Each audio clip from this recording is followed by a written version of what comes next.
대한민국이 6.25 전쟁 이후 최대의 위기를 맞이했다고 많은 이들이 걱정하고 있는 가운데 한국이 위기를 극복하고 지금보다도 더 부강한 국가가 될 것이라고 확신하는 이들이 있다고 합니다. 한강의 기적은 절대로 우연이 아니었고 한국의 저력이라면 얼마든지 지금의 위기를 극복해낼 것이라는 이야기인데요. 한국인들도 알지 못하는 한국의 숨겨진 저력이 무엇이란 것인지 지금부터 자세하게 알아보도록 하겠습니다. 인구와 경제 등 나라 안팎의 위기로 한숨이 나오는 시기에 국내외 많은 이들이 한국이 큰 고비를 맞이했다고 말하고 있습니다. 그런데 우려하는 의견과 반대로 한국이 어려움을 극복하고 지금보다도 더 성장할 수 있다고 말하는 이도 있습니다. 바로 한국에서 30년 넘게 산 마이클 브린이 그 주인공인데요. 영국에서 태어났지만 워싱턴 타임스, 영국 가디언, 더 타임스 서울 특파원으로 40년 가까이 한국에서 살며 한국의 역사를 지켜봐온 한국 전문가입니다. 민주화 운동이나 IMF 같은 대사건들을 겪으면서도 한국은 무너지지 않았고 오히려 보란듯이 성장했죠. 이를 지켜본 마이클 브린은 한국이 어느새 전 세계적으로 문화적, 경제적 영향력을 떨치는 국가로 변모한 것이 실로 유례없는 일이라고 분석했습니다. 그는 한국인의 놀라운 능력에 주목해 책도 썼습니다. 이 책은 한국을 거치는 외신 특파원들에게는 이제 필독서로 여겨지고 있죠. 한국인을 말한다라는 책을 통해 다른 해외 국가와 다른 한국만의 강점을 말했는데요. 이 책에서 브린은 역경 속에서 강한 모습을 보인 한국인들의 모습에 주목합니다. IMF 지원에서 가장 빠르게 벗어난 것이 대표적이죠. 역사적으로 한국 외에도 많은 국가들이 IMF 지원을 받았습니다. 한때는 영내 강국으로 군림하며 남미는 물론 전 세계적으로도 영향력 있었던 국가인 아르헨티나 역시 IMF 지원을 받았던 바 있는데요. 한국이 IMF 지원에 의존하지 않고 강대국으로 성장한 반면 아르헨티나는 IMF 지원을 여러 차례 받았음에도 불구하고 체질 개선이 되지 않았을 뿐만 아니라 도리어 빈국으로 전락하는 등 한국과 다른 길을 걷게 됐습니다. 마이클 브린은 이 점에서 놀라움을 감추지 못했죠. 당시에 한국은 자원도 없고 기술도 없는 국가라서 IMF라는 위기에 금방 무너질 것으로 바라봤었는데 그 위기를 슬기롭게 헤쳐나가는 것을 보고 그는 생각을 고쳐먹었습니다. 한국인의 저력이 만만치 않다는 것을 깨달은 것입니다. 또한 책에서 그는 한국인들이 평균적으로 똑똑하다는 사실을 지적합니다. 평균 IQ가 105가 넘는 유일한 국가라고 말하죠. 교육에 대해 엄청난 투자를 하는 것 역시 주목합니다. 없는 살림에서도 자식 공부를 시키는 한국의 교육열에 놀라며 이러한 교육열이야말로 한국의 급속한 성장을 견인했다고 분석합니다. 하지만 이런 교육열에도 불구하고 한국인들이 이를 흡수할 능력이 없었다면 뒤처졌을 것이라고 말하며 한국인들이 평균적인 지능이 뛰어났기 때문에 가능한 일이었다고 말합니다. 문맹률이 1% 미만인 것도 전 세계 유례가 없을 정도로 놀라운 일이라고 말하는데요. 한글 덕분에 이런 문맹률 수준이 가능하다고 바라봤습니다. 세종대왕이 창제한 한글의 놀라운 조어 능력과 배우기 쉬운 글자, 그리고 발음기관을 본따 만든 기발함을 생각하면 한글을 사용하는 한국인들이 우수할 수밖에 없다고 말하죠. 이는 전 세계적으로도 인정된 사실인데요. OECD 국가들 가운데 문맹률이 가장 낮은 것은 물론 문맹 퇴치의 공헌을 한 개인이나 단체에게 주는 상인 세종대왕상의 존재로도 이를 알 수 있습니다. 유네스코에서 제정한 이 상은 대한민국 정부가 출연한 기금으로 운영되어 지금도 세계 곳곳에서 문맹 퇴치에 기여하고 있는 개인과 단체에게 수여되고 있습니다. 문자 없는 민족에게 보급되는 문자로 한글이 사용되는 것도 한글의 우수성 때문인데요. 인도네시아 찌아찌아 족에게 한글 교육을 했던 것도 배우기 쉽고 언어 기록에 용이했기 때문입니다. 마이클 브린은 이 점 역시 한국인의 우수성을 드러내는 지표로 보는데요. 세계에서 가장 많은 발음을 표기할 수 있는 문자가 바로 한글이기 때문입니다.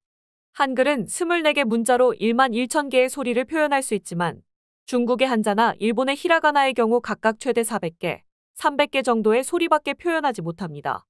확장성 면에서 압도적인 모습을 보이는 것이죠. 유엔도 문자 없는 국가에게 가장 먼저 제안하는 일이 한글을 사용하는 것이라고 하는데요. 태국의 라오족, 중국 소수민족인 어윈키족, 대만 분훈족도 한글을 도입해 사용하고 있습니다. 생각 이상으로 해외의 많은 곳에서 한글을 사용하고 있죠. 그 밖에도 한국인의 기가 남다르다는 점에서 마이클 브린은 대단하다는 평가를 남겼는데요. 기가 센 나라에서 태어난 국민답게 성정이 불같고 열정적으로 모든 일을 처리한다고 바라봤습니다. 여기서 그는 한국의 독립운동사에 주목했죠. 일제강점기 시절 대한민국 국민들은 항일 운동을 펼치며 일본 고위 관료들을 향해 거센 저항을 보였습니다. 반면 중국은 한국과 마찬가지로 일제강점기 시절 많은 영토가 일본인에게 점령당했음에도 불구하고 한국과 달리 적극적인 항일 운동을 펼치지 않았습니다. 스스로 대국을 자처하며 자존심을 내세우던 평소 모습과는 달리 막상 나라가 위기에 처했을 때는 일제에 저항하지 않고 순응하는 모습을 보였죠. 난징대 학살과 같은 엄청난 비극을 겪고도 이에 분노하며 일본 고위층에게 보복하려는 사람은 전무했습니다. 그러나 한국은 달랐습니다. 35년간 3만 2천 명이 죽거나 다쳤고 이에 대한 저항은 누구보다도 거셌습니다. 이토 히로부미를 저격한 안중근부터 도시락 폭탄과 3.1 운동 등 세계 역사에 남을 강력한 저항 운동을 펼치며 일제에 실질적인 타격을 주었습니다. 위기에 누구보다도 강한 모습을 보였고 일본인들이 직접 일제강점기 시절 한국인의 저항에 대해 독하다는 기록을 남겼을 정도라서 결국 한반도를 완전히 지배하는 데 실패하는 모습을 보였습니다. 언어와 문자를 일본어로 바꾸며 뿌리부터 한국인의 정체성을 짓밟으려고 했는데도 이 역시 결국에는 실패했습니다.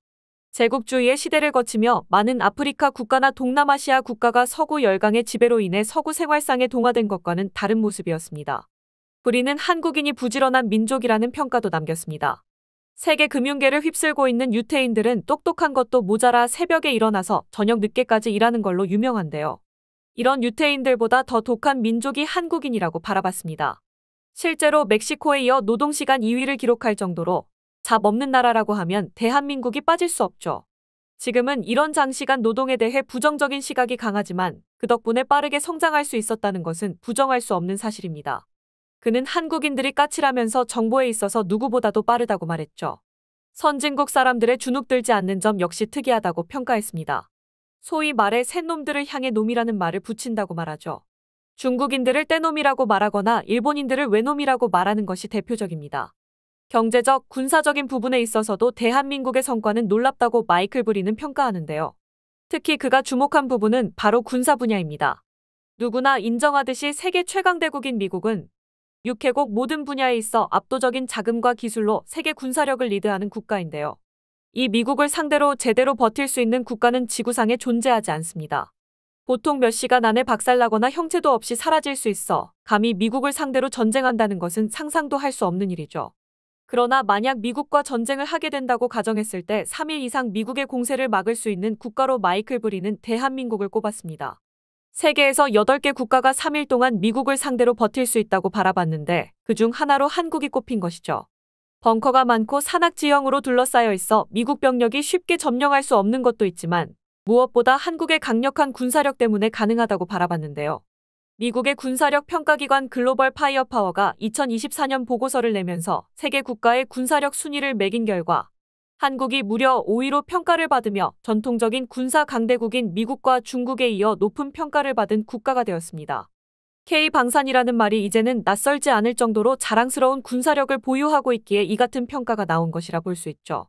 K9 자주포를 비롯해 천무, K2 전차 등 재래식 무기의 중요성이 새삼 강조되는 현 시점에서 대한민국을 능가할 수 있는 국가는 몇 없습니다.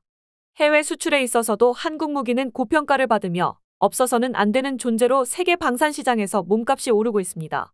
전통의 고객인 중동 국가들은 계속해서 한국 무기를 수입하고 있고 유럽 방면에서는 폴란드를 비롯해 동유럽 국가에서 한국 무기를 탐내고 있죠. 경제 수준 역시 상상 이상입니다.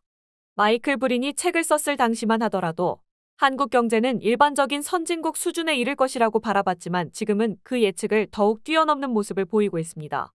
2023년 통계 자료에 따르면 현재 한국 GDP는 전 세계 국가들 가운데 13위에 해당됩니다. 수출 시장에서도 한국은 세계 6위 수준으로 중국과 미국 등 수출 강국에 못지않은 규모를 자랑합니다. 국민 총소득 기준 3만 달러를 넘은 국가로 30-50 클럽에 7번째로 가입된 국가입니다. 30-50 클럽이란 1인당 국민 총소득 3만 달러 이상, 인구 5천만 명 이상의 조건을 충족하는 국가로 190여 개 국가가 존재하는 세계에서 이를 달성한 국가는 유럽 선진국들 가운데서도 몇 없을 정도로 대단한 성취입니다.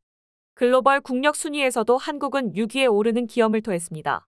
경제, 군사, 외교, 리더십 등 종합적인 성취를 평가하는 2022년 조사에서 한국이 6위를 차지한 것이죠. 6대 첨단 전략 산업인 반도체, 디스플레이, 2차 전지 미래차, 바이오, 로봇 분야에서도 한국의 성장세는 독보적입니다. 중국과 독일 등 첨단 시장의 강자들이 영향력을 높이는 가운데 한국은 2022년 기준 첨단 산업 수출 점유율 5위를 기록했죠. 특히 미래 먹거리라 불리는 첨단 산업에서 골고루 높은 성취를 기록한 것은 놀라운 일이라 할 수 있는데요. 이처럼 6가지 분야에서 고르게 높은 순위를 기록한 국가는 한국 외에는 없습니다. 위기의 순간마다 한국은 저력을 발휘했고 높은 성취를 거둔 역사로 이미 증명했습니다. 마이클 브리는 이 점을 강조하며 한국만 할 수 있었던 일들을 열거하며 한국은 앞으로도 더 발전할 수 있다고 말한 것입니다. 해외의 석학들 역시 한국에 대해 비슷한 평가를 남겼죠. 펜실베니아 사회학과 교수인 샘 리처드는 한류를 주목해야 한다고 말하며 한국을 높게 평가한 인물인데요. 한국인들은 한국인의 힘이 훨씬 굉장하다는 것을 자기들만 모르고 있다고 말하며 안타깝다는 평가를 남겼을 정도로 샘 리처드 교수는 한국을 경외하고 있습니다. 세계가 주목하는 한국다움은 지금이 시작이라고 말하며 잠깐의 위기는 한국에게 있어 미풍에 불과하다고 조언했죠. 이제 한류로 대표되는 한국 문화 열풍은 세계 어떤 곳에서는 당연한 일입니다.